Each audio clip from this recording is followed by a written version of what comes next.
Ito po ang susolusyonan natin base sa nakikita ninyo, makina po ang buga ng electric water pump nilang shallow pump at palalakasin po natin yan at kahit man lang mapuno ang buga ng pump nilang ito sa outlet niya. Ang unang gagawin natin ay check po natin kung ano po ang lalim ng water level niya kasi hindi po tayo ang gumawa dito. Wala po tayong ginawang ganito kasi kapag ganito, palpak po para sa akin ito. Bali na po, kinalas na po natin yung Jetmatic pump para po hulugan natin ng tali at susukatin natin ang lalim ng water level niya.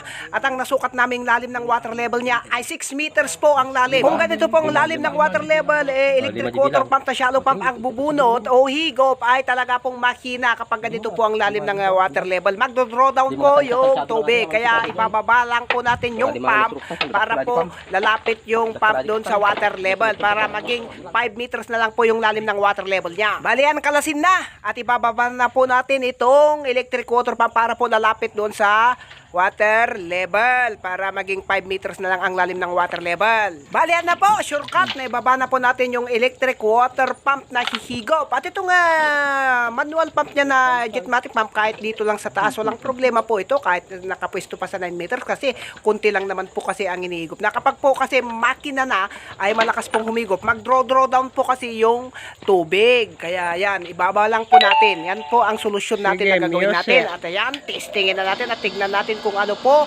ang pinagkaiba niya nung nandito sa taas. O bali yan na po, nakita naman ninyo mga kabertod. O yan po, o napuno na po, hindi man masyado malakas, pero napuno na po itong 4 na outlet niya. Kasi yung inlet niya lang po nito ay 3, number 3 lang ang size. Kasi yung nakakesing kasi ng D4. Ayan, o di napuno na po. Lalakas pa ito ng konti. Kapag laliman pa ulit, mas ibababa pa yung pump para maging 4 na lang yung lalim ng water level. Kasi shallow pump po kasi ito.